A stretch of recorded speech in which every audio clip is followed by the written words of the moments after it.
Yeah, I grew up a little differently than most kids. I grew up in a town of 300 people um, in a really rural part of Colorado, and there was little to no hockey up there.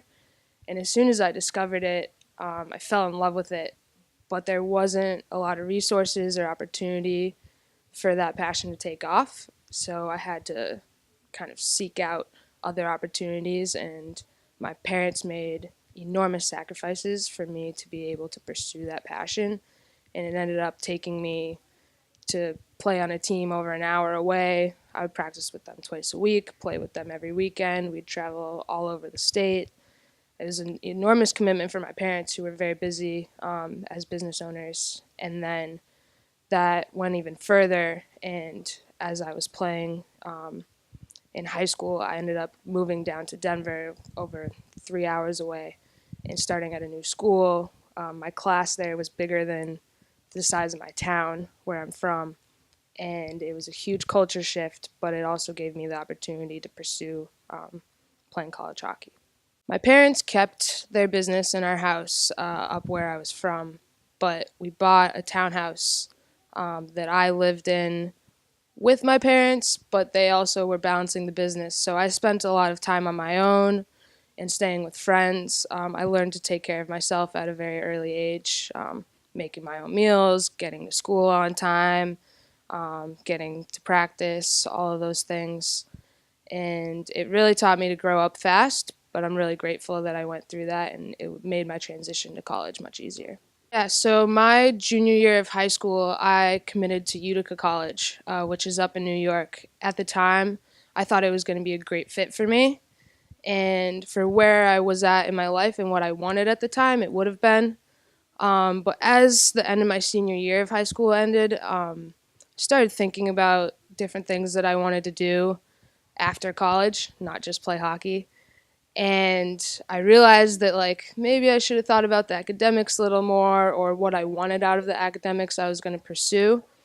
So I actually decommitted and decided to take a year off from school, just play hockey, see what kind of opportunity I could find, and kind of figure out what I wanted to do with whatever academics I pursued. And I decided not to go to Utica. I had to think of what I was going to do for that whole year that I was going to take off. And I considered staying home in Colorado and playing another year for my club team, because with the age range, you could do that. But I decided to actually come out east and play for the Boston Shamrocks, who I knew some of the girls that played on the team from summer hockey, and they're great players, great people with great families. And I thought if I wanted to figure out what I wanted to do, I might want to get in a new environment with kind of a different support system, and figure out kind of like who I was, what I wanted, get some exposure to different things. So I ended up playing for the Shamrocks, living with my friend and her family that were from Reading. And I actually also spent some time shadowing at Mike Boyle Strength and Conditioning, which was the gym that our team trained at. And I decided, wow, strength and conditioning, that's pretty awesome. So I spent a lot of time there, asked questions, ended up getting an internship and eventually a job there. And yeah, my academic interest really picked up from there. When I was at the Shamrocks, I was kind of weighing my options as far as where to go to school. I wanted to stay out east, but I wanted to play Division I hockey. You know, when you put that much time and effort into something, you want to play at the highest level. And so I said, well, I have an offer from Mankato out in Minnesota. Minnesota is pretty cold, but I'll try it out. And when I visited, it was a good fit. When I went there was a new coach. So the coach that recruited me had resigned, and a new guy came in, John Harrington. And he was very good to me, very good to all of us. A very, very hockey smart guy, very motivating. But as the year went on, I just didn't feel like it was right. And I felt like, oh man, I keep bouncing around. I keep changing my mind about things. Hockey-wise, I played a lot at first, not so much by the end, and decided that it wasn't worth staying in a place that I didn't love for possibly little reward in the end. So I was like, I really loved it out east, and I decided to come back to Boston.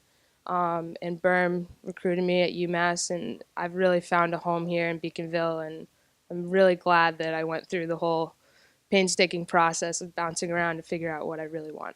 Part of what helped me find kind of my path per se is my work at Mike Boyle Strength and Conditioning. I came to UMass as an exercise and health science major saying I want to be a strength and conditioning coach. I got great experience, had amazing mentors, and was in a really positive environment.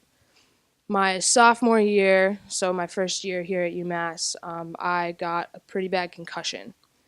And it was a really difficult time for me, as any injury really is. But when it affects your mental health and your physical health, along with school and hockey, it's pretty difficult. And my coach at the time, Lindsey Berman, referred me to a functional neurologist that was really great and helped me more than I can even describe. I'm still got to play hockey after that concussion because of her.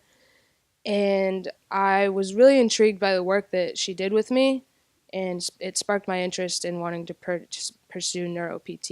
And yeah, that's the direction that I've decided I wanted to go because of the accumulation of all of those things. And what is neuro Neuro PT is rehab, but focusing on neurology and kind of how the brain affects everything that you're doing. So, a lot of times when people have brain or spinal cord injuries, they need rehab to regain simple function as far as lifting a finger, walking, sitting up straight, chewing, simple things like that. And I think that it'll be really powerful to help people that have those needs.